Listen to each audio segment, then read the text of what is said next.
Welcome to Fly Can Ranch from Cedar Creek, Lake, Texas. You better hush now. My dog's got them yappers slopping. I got something very interesting I want to share with you. I've had it for a little while, but I had a complication getting my hands on something. And I'm going to learn some more about this and get my own kind of a setup. So what I want to show you right here is the box. Very interesting box insofar as it sort of looks like it's leather bound, but it's not really leather. Well, we got the box, and I'm going to try to show you the contents. You can see I had to kind of tape up the corners. This gun's it's old. So I'm going to hold this up here, hopefully so you can see what we have a little bit. There we go. A little bit, what's in the box. And you're going to get very curious. So one of the things in this box is this very large tank. Well, not large tank, but a tank. And also in this box was like a thundering herd. I think somebody made a printout from their computer on how this thing works. If that's what it looks like it did. They gave me all that. I even got the papers where you can get the tank refilled at. It's got a little card in here. Real quick description of everything. It's just, you couldn't believe all the things that I got with this gun. So let's get down to it. What I'm going to show you here, if you give me 1 second, I forgot something.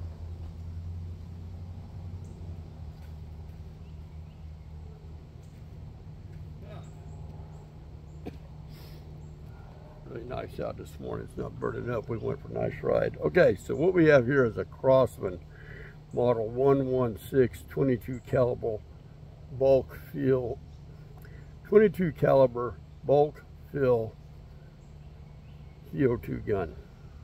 We're going to explain how that works in a minute. Now, there was a another version of this in 177, which is the model 115, which they did not make a whole bunch of them. They're a little harder to find than this model because the 22 was really more popular back at that time. And then the previous runner to this was the model 112, which is about 2 inches longer. So we'll talk about this. I know this one has a 6-inch barrel with a right-hand twist, and it will come with this color grip. Over the years, people may have changed them out, so you might have a white grip on it. We've discussed this in the past on the 150. And you do have a little cross bolt safety. Hush! Dogs. You do have a little screw here that you can crank up or down for elevation. And you can loosen this one screw here and this screw here and kind of move it side to side for your windage. So, and then as we move along, there's a little adjustment screw here which adjusts the hammer spring, which will vary your power on the actual gun. And it goes this way and it goes that way. The whole gun doesn't look like it's more than maybe 8.5 inches maybe total. I didn't get that off the sheet I read. And it weighs a good 2.25, 2.5. So they really made things pretty stout. The trigger's all metal on this. Everything on here appears to be metal except the plastic stocks on it. So let's get down to meat and potatoes here. What do we mean by a bulk fill? Because this was the last of the bulk fill. The 116, that was it. They didn't make them anymore. CO2 things took over. The bulk fill went out the window. So we're going to use this. We're going to catch this right here. I'm going to take this little piece off the end. And I'm going to show you something I discovered. I didn't have at the time a place to test this air bottle. I can have it hydrostatically tested you can probably go to some place that does fire extinguishers, but you can buy a regular Tippmann bottle like so, and you can get this adapter from Baker Brothers. Now, it's very important to know to make sure that that adapter is screwed in all the way. You know, it'll act like it hang up, and once you get on the gun, it has to go down here all the way. Okay, now when you buy these bottles, in case you don't know this, because I was new to this, they are not filled, so you're going to have to find someone that does a bulk fill on CO2. I'm just letting you know that. If you buy the bottle, they are not filled. So I got these from Academy Sports. So what you're going to do now is, probably should have put my glasses on for this. You're going to take this bottle and very carefully line it up like so, and you're going to screw it onto the gun.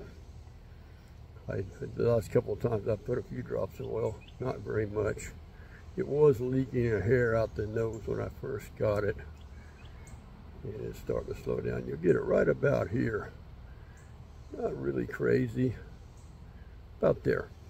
Don't barrel it down. So now you're going to have this. Now I would advise you, before you do this, put this bottle outside and let it preheat and leave the gun inside. You know, I do a little bit of air condition work, so I know that that's going to draw the refrigerant in much quicker. So this has a little on and off here. This is a little difficult to turn to start your filling process. So I'm going to grab it here. I'm going to crank it. And you just heard it. It's starting to go. And I'm going to get it to the fill area. We'll give it a few seconds. You'll hear it hiss. Whoa, big old wasp. And that hiss will start to settle down a little bit. See, it's cold. The bottle's cold, so it might take a little bit longer. I don't want to really super fill it right now.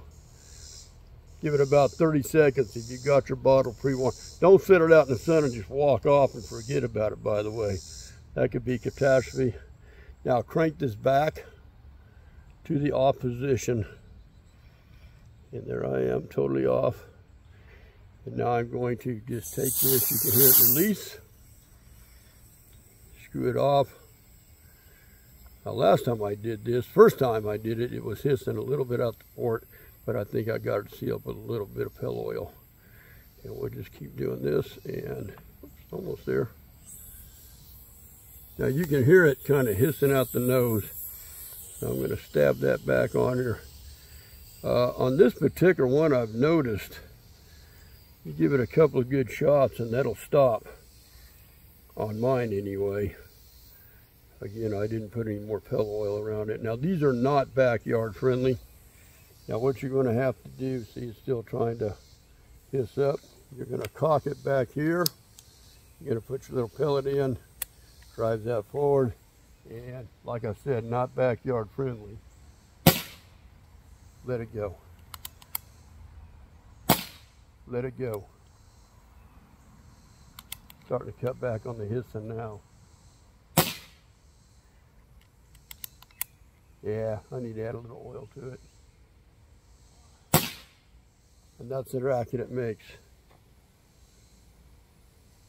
I noticed mine wasn't leaking, just a hair around here. We'll get it sealed up though. But it's not too bad.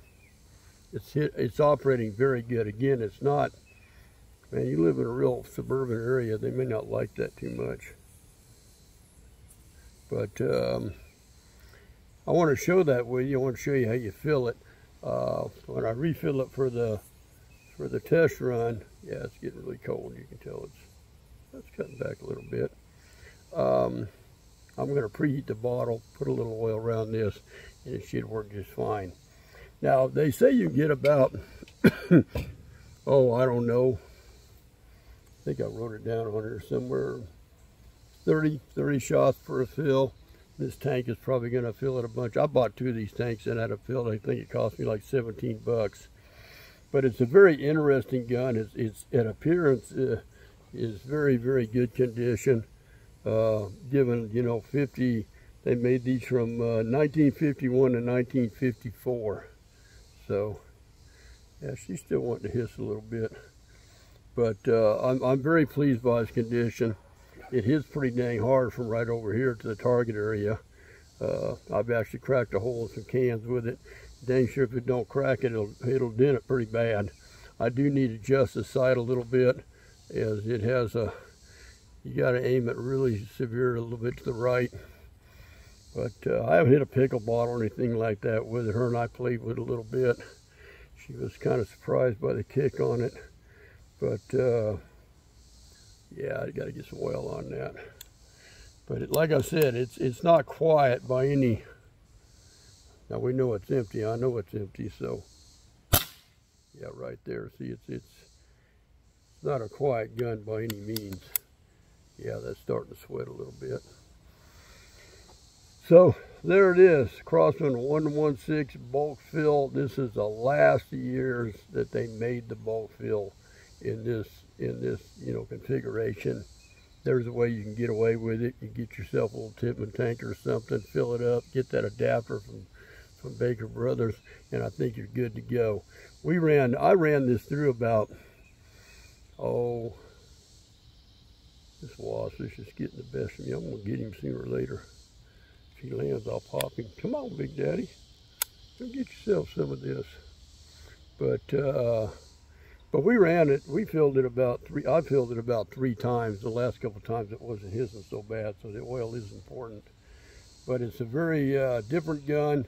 And I'll be honest with you, I've never, ever handled anything like this. I had to do a lot of research as to what it does, how it does it, where to get the adapter. So I'm helping you out there. Baker Brothers does sell that adapter.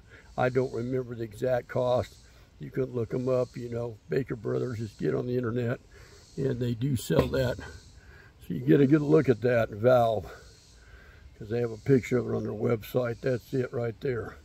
Fits perfectly. There is a little plastic thing that comes with it that looks like it goes in there. That's not applicable to this. It's for another purpose. I don't remember exactly what. But very interesting gun. I'm real proud to own it. For any collector, this would be a good thing to have. I wouldn't shy. I mean, I don't hunt anymore. I've said that before for personal reasons, but I wouldn't shy away with trying to get a rabbit or something with this thing, or a little pest control right off the top, for as old as it is. I mean, you got to think, they stopped making this gun before I was born. That's a fact, Jack, because I came out in 57. It stopped at 54, so it's older than I am. That's pretty bad. But anyway, I wanted to share that with you all. And it's still hissing. Now, it's still hissing a little bit, but listen to it. Yeah, it's starting to peter out now. I'm just going to go ahead and drain it while we're here.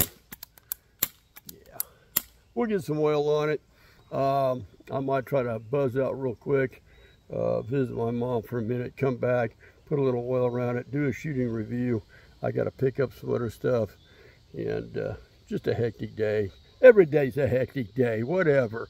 But I hope you enjoyed the video, and we'll get back with you. We'll get your shooting review out. Excuse me. And that is exactly what I've been trying to bring to my people at the Flying Can Ranch. Hey, I appreciate everybody that is subscribed. I like the comment sections. Some people say some off-key stuff, but you know, if you got nothing better to do with your time, you know, what's that they say? Blow off, you know. Right. It is what it is. So there you go. Crosman 116. We'll get some things going, get you a shooting video rolling, and that's how we do it at the Flying Can Ranch. Later.